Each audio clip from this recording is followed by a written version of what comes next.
Olá, quarto ano, boa tarde. Hoje, aula de português, aula de revisão, porque segunda-feira, gente, já é a nossa avaliação, tá certo? Então, o que é que vai estar aí na nossa avaliação? A unidade 13. Conteúdos que vocês já conhecem, derivação prefixal e sufixal a gente já estudou aí, tá? No terceiro bimestre, e a gente vai rever isso, tá? Lembrando aí também do radical que vai estar na prova, tá? Então, o que a gente estudou aí na unidade 13? Sinais de pontuação, tá? E essa derivação aí prefixal e sufixal que você já, ó, tira de letra, tá? Mas vamos lá, vamos rever. Na página 14, vai ser importante, né, vocês darem aí uma olhada no livro, tá certo? A partir aí da página 13, né, que é onde começa esse conteúdo de derivação prefixal, né, e sufixal, tá certo? E a gente vai rever aqui, eu coloquei duas palavras e a gente vai rever esse conteúdo, tá? Então vamos lá. O que é derivação prefixal, gente? A gente sabe que, antes da gente falar um pouquinho sobre derivação prefixal, a gente sabe que as palavras existem como primitivas ou derivadas, né? As primitivas, elas não precisam de outra palavra para existir. Já as derivadas, elas já vêm, né? Elas já se originam de outras palavras. Então, é a partir daí que a gente vê o quê? A derivação prefixal ou sufixal. Prefixal, como a gente já estudou prefixo e sufixo, a gente sabe que é a mesma coisa. Só que a derivação prefixal, vem aí no livro de vocês falando, que é quando acontece o quê? Um prefixo, ele é acrescentado antes do radical, né? Então, mas o que é radical? A gente sabe que a partir da palavra primitiva, por exemplo, desmontar. Desmontar vem de quem, gente? De montar. Então, né? Montar é a minha palavra primitiva e desmontar é o que, gente? Foi acrescentado o quê? O des foi acrescentado antes da a derivação prefixal, ela é exatamente isso. Antes foi acrescentado o des. Antes de quê? Do radical. Como é que a gente sabe quem é o radical aqui? Tá? Quando a gente coloca montar e desmontar, tá? E aí a gente vê quais são aí as palavras que são, até um certo momento, as letras que estão todas, né, iguais. Então, é a partir daqui que a gente tira o nosso radical, tá certo? Então, montar, desmontar, qual é o meu radical aqui? Montar, tá certo?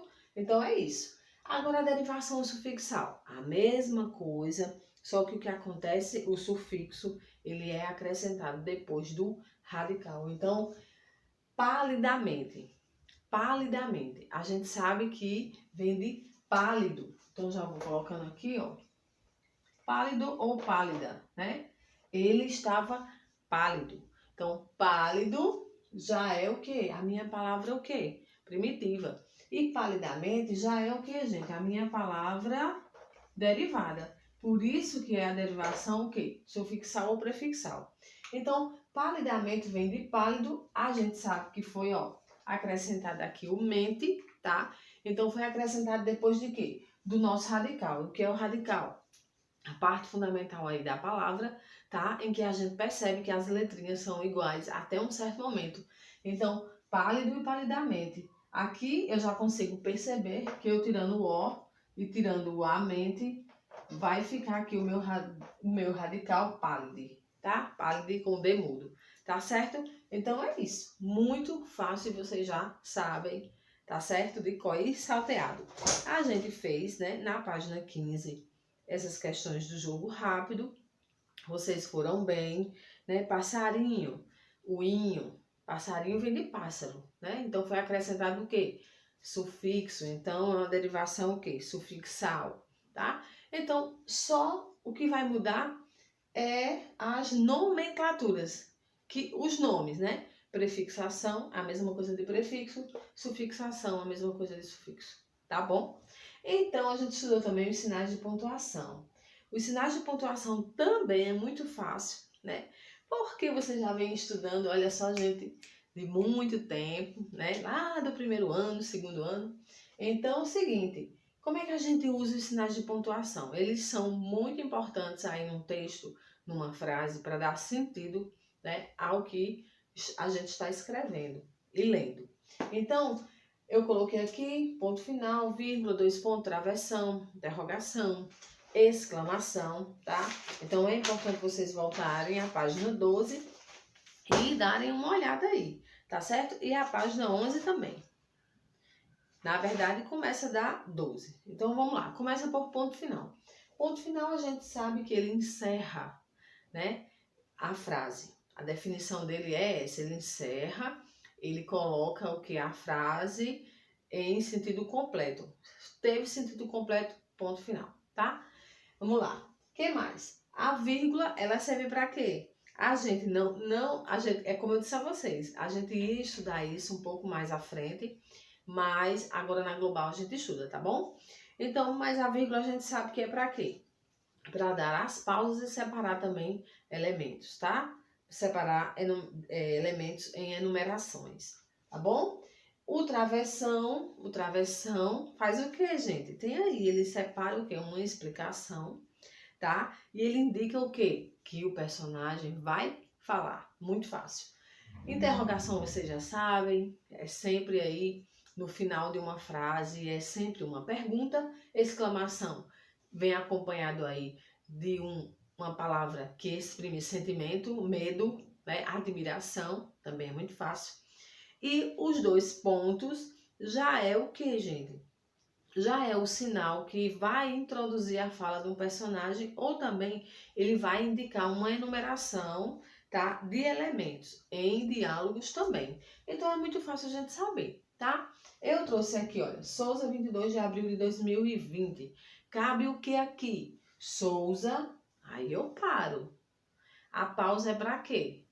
Para a gente respirar e para dar sentido também à frase, para a gente não correr. Souza, 22 de abril de 2020. Então, Souza, vírgula, João Pessoa, vírgula. Então, cabe aqui uma vírgula, 22 de abril de 2020. No final, encerramos aí com um ponto final, tá? Vamos lá? Alguém aí num texto disse, quero lhe dizer algumas coisas. Quero lhe dizer algumas coisas, olha só. Ela tá dando aí, indicando aí que vai falar algumas coisas, muitas coisas. E o que a gente coloca aqui quando a pessoa diz, quero dizer algumas coisas? Os dois pontos, gente. Porque os dois pontos, tá? Ele vai indicar aí que o personagem, né? A introdução da fala do personagem. E aí, quando ele fala esse personagem, a gente usa aqui o travessão, né? Primeiro, ó, quero lhe dizer algumas coisas. Já é travessão porque ele tá falando, tá? No caso, aí, no início da fala dele, tá? Separa também a explicação em diálogos. Então, quero lhe dizer algumas coisas. Aí ela vai enumerar várias coisas. Dois pontos. Não converse com estranhos, vírgula. Não fale coisas inconvenientes, vírgula, tá? Então, muitas coisas aí ela ia falar e é isso, tá bom, gente? Então, não tá difícil a avaliação, tá? Vocês só tem que prestar um pouco de atenção, tá bom? Eu já vou dizendo que como a gente estudou conto, né? O nosso texto para interpretação vai ser conto, um conto bem interessante, tá certo? E é isso, tá bom? Então, um abraço aí para todo mundo, a gente se vê na online, tá? Tchau!